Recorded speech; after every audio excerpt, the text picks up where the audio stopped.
네, 시작하겠습니다. 안녕하십니까. 저는 오늘 조두순 출소일 101일 전 어떻게 피해 아동을 보호할 것인가를 주제로 국민회의 발제를 할 아동안전위원회 허지수 파트너입니다. 먼저 온라인으로 진행되어 다소 어려움이 있음에도 불구하고 이 자리에 이렇게 참석해주신 많은 국민의원분들께 감사하다는 말씀 전하고 시작하도록 하겠습니다.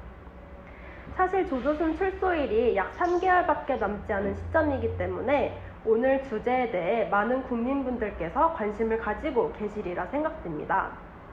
이는 저도 마찬가지인데요.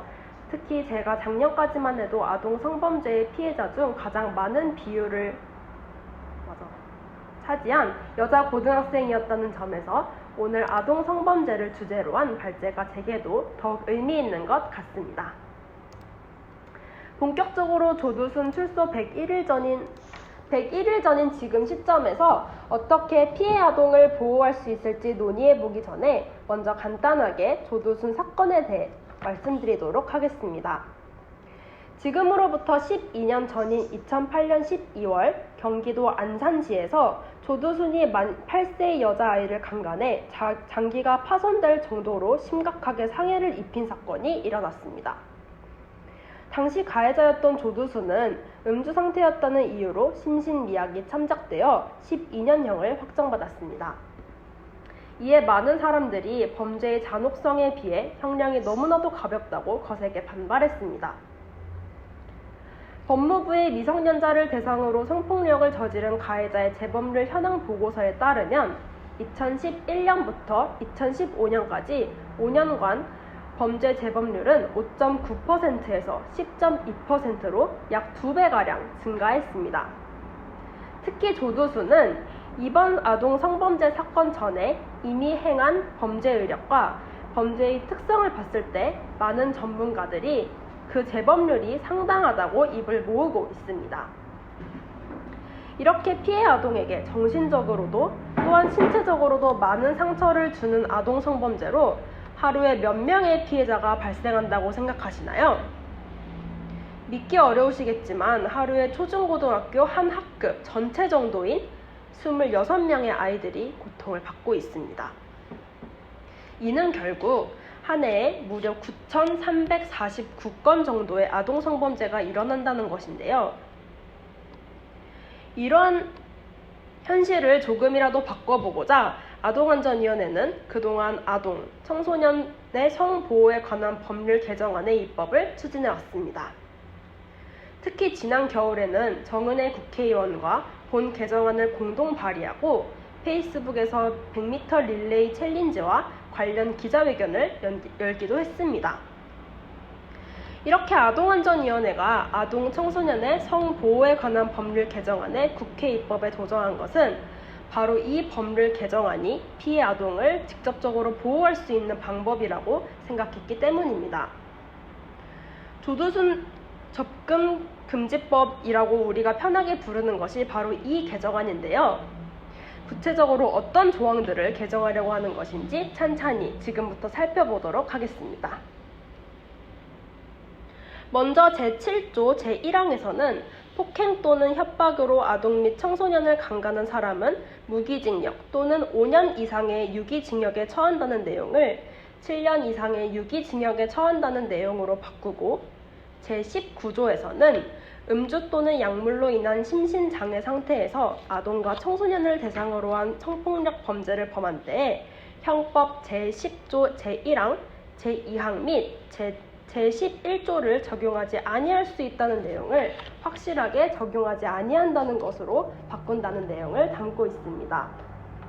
특히 주치 감경 조항은 조두순의 감경 사례로 국민들에게 널리 알려지게 되었는데요. 그렇다면 해외에서는 이러한 조항이 있을까요? 중국, 미국, 영국의 경우는 자의적 주치가 감형의 사유가 될 수 없다는 원칙이 아주 확고하고 합니다. 뇌에 이상이 있을 정도의 알코올 중독이나 정신 이상자 수준의 진단을 받는다면 감형이 물론 가능하겠지만 실질적으로 이를 입증하기는 매우 어려우므로 주치 감경의 사례는 해외에서는 거의 그 판례를 찾아보기 어렵습니다. 따라서 우리나라도 술을 마신 것이 범죄의 변명거리로 악용되지 않기 위해서는 해당 조항의 개정이 꼭 필요하다고 봅니다. 제25조에서는 수사 및 재판 절차에서 피해 아동이 최대한의 배려 속에서 진술할 수 있도록 하는 내용을 새롭게 추가하고 있습니다. 조두순 사건의 피해 아동 역시 신문 과정에서 범죄 사실을 정확하고 자세하게 묘사하지 못했다는 이유로 무려 5번이나 진술을 반복했다고 합니다. 따라서 이러한 피해 아동의 2차 피해를 막기 위해서는 아동의 나이와 그 성숙도를 고려해 신문을 진행하고 더불어 아동 전문 상담사 또는 성폭력 상담사 등의 조력을 받아 아동이 안전한 분위기에서 진술할 수 있도록 도와줘야 합니다. 다음으로 제41조에서는 피해를 받은 아동 및 청소년에게 100m 이내로 접근하는 것을 금지할 것을 명시하고 있습니다. 하지만 100m 접근 금지는 과연 실효성 있는 내용일까요?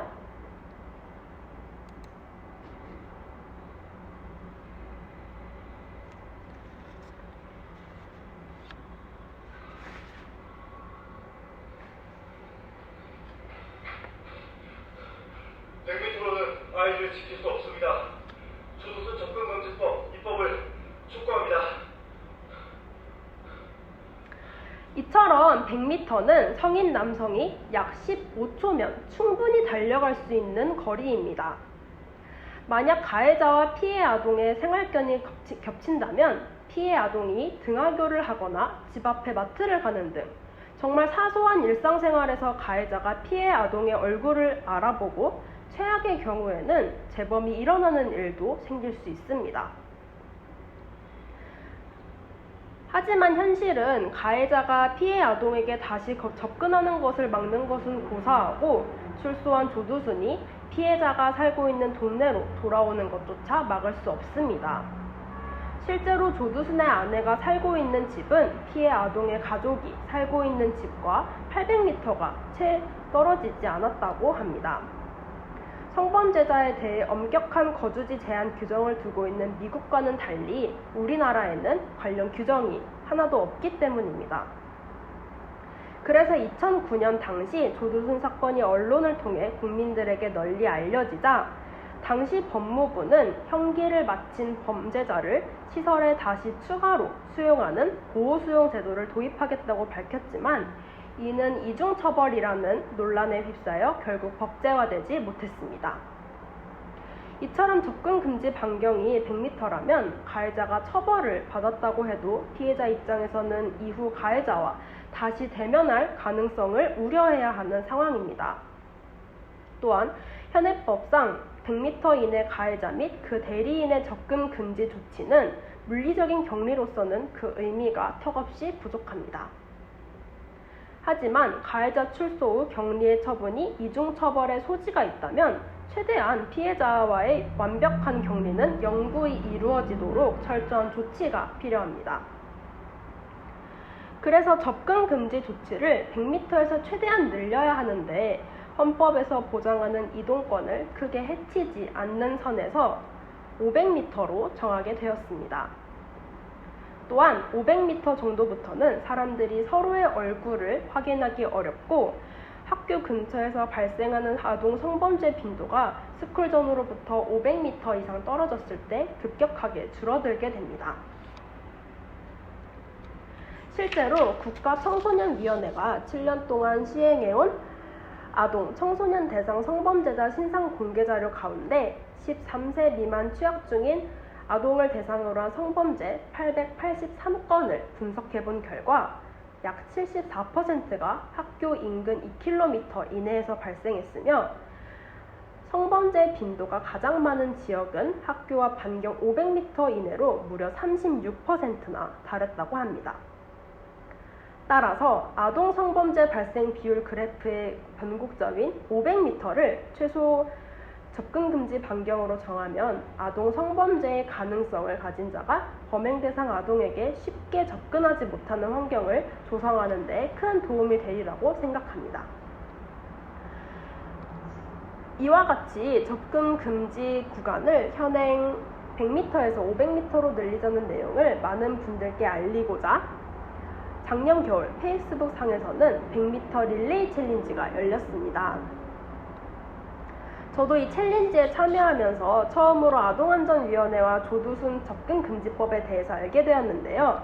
당시 그것이 알고 싶다 시사교양 프로그램을 통해 조두순 사건을 깊게 알게 된 이후라 굉장히 의미 있게 참여했던 기억이 납니다.